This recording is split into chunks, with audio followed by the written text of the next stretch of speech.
All right, which one of you is blowing up the fireworks? Oh, for the love of children! Hey! Leslie, what is time? Can't save it, can't spend it. Boy, I have found for when my chick... Suspect in a bank robbery. He's got your whole class endangered. Welcome to Screen Recaps, and today we are going to be recapping the movie The Chaperone. The first scene introduces Ray Bradstone, an imprisoned man who is on the phone with a woman. Another prisoner interrupts their conversation, and despite Ray's attempt to avoid conflict, he ends up knocking him out with a punch. A few days later, Ray is released from prison after serving a 7-year sentence. Before leaving, he hands some books he had been reading to the prison warden. Shortly after, Philip Leroux, Ray's former accomplice, arrives in his car and invites Ray to join him in robbing a bank. Philip tries to persuade him, offering a ride in his car. Ray, however, surprises Philip by taking the driver's seat and driving away, leaving him behind. At home, Ray looks at a picture of his wife and daughter, longing to see them again. Determined to change his ways, he resolves to give up his past mistakes. The next day, Ray visits his wife, Lynn Bradstone, and their daughter, Sally Bradstone. Despite his absence, Lynn reacts negatively, expressing her distrust and disappointment in him. Sally, too, is uncomfortable with his presence. They shut the door on him, leaving Ray disheartened. Ray attempts to apologize to Sally at her school, but she remains distant, unconvinced of his change.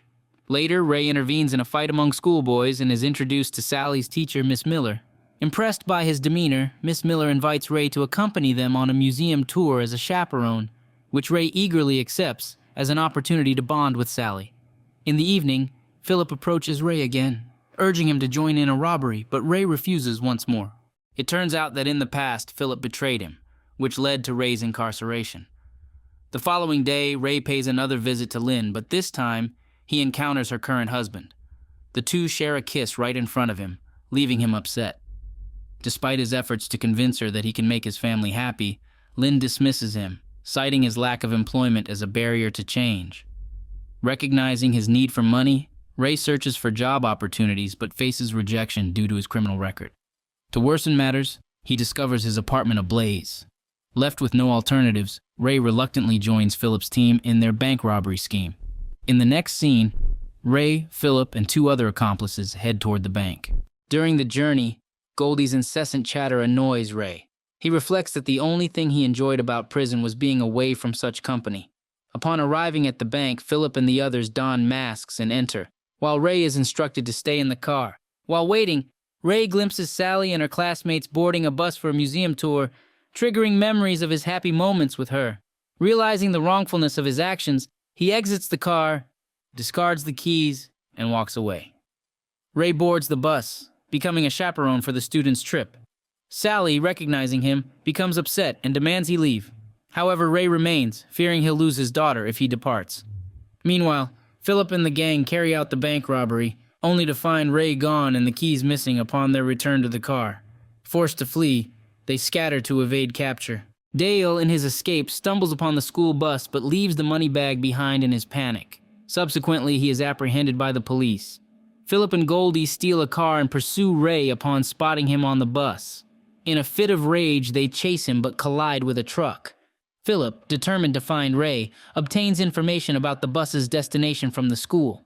Dale wakes up in the hospital and is interrogated by the police, leading them to the abandoned money bag on the school bus. Meanwhile, Ray and the students reach the museum, where he volunteers as a guide to prevent his daughter from being bored. His knowledge about museums and animals gained from reading in prison impresses the students. While dealing with the students, Ray notices Philip and Goldie in the museum, so he tells the students to hurry back to the school bus. He also activates the fire alarm, prompting all visitors to rush outside. After this, when no one is looking, he confronts the two in the restroom and gives them a stern warning. Then, he explains that he has changed his mind and no longer wants to be involved with them. Following this, Ray drives the students to the next location of their study tour. After they arrive at their destination, he waits for them to get off and then searches the bus trunk. Surprisingly, he finds the bag containing money. At first, greed sets into his mind and he considers keeping it, but soon, he remembers his family and decides to return the money to put an end to this ordeal. He calls Philip, who's standing across the street, and heads towards them with the money bag, But at the same time, police arrive, prompting the thugs to flee. Philip and Goldie suspect that Ray was trying to set them up, so they decide to enlist the assistance of a Mexican mafia gang in catching Ray.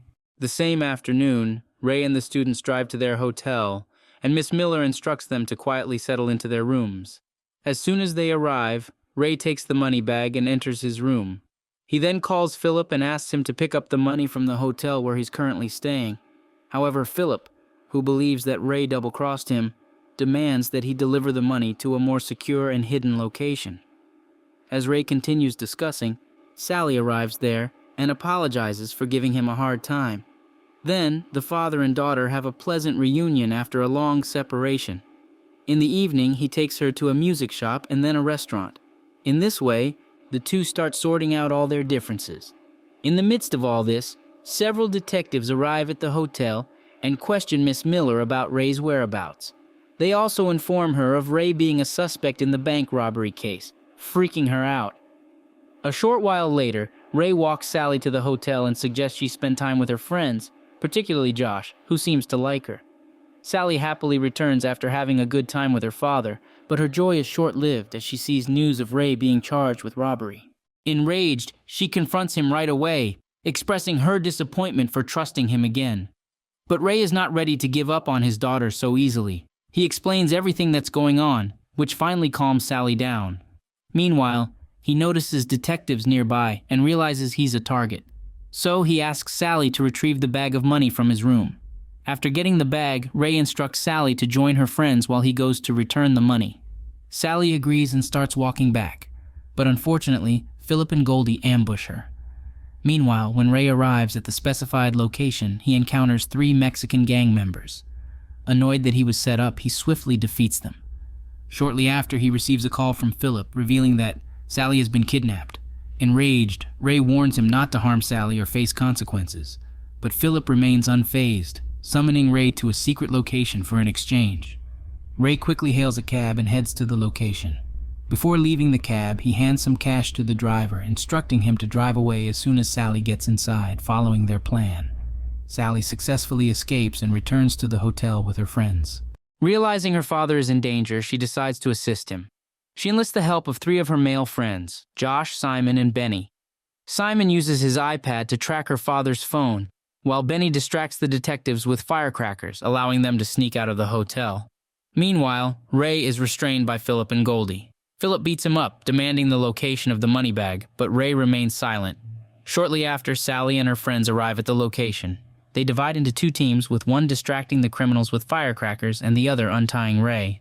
Amidst the chaos, Ray contacts a radio announcer acquaintance who broadcasts their situation live.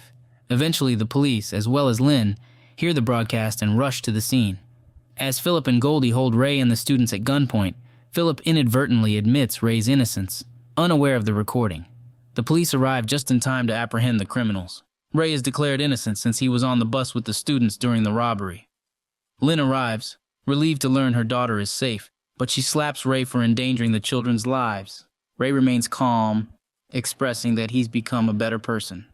In the final scene, Ray is at the radio station when he receives a call from Philip, seeking advice on adjusting to life in prison. Ray mentions the 3 essentials: confront it, be truthful, and sleep with the bag against the wall.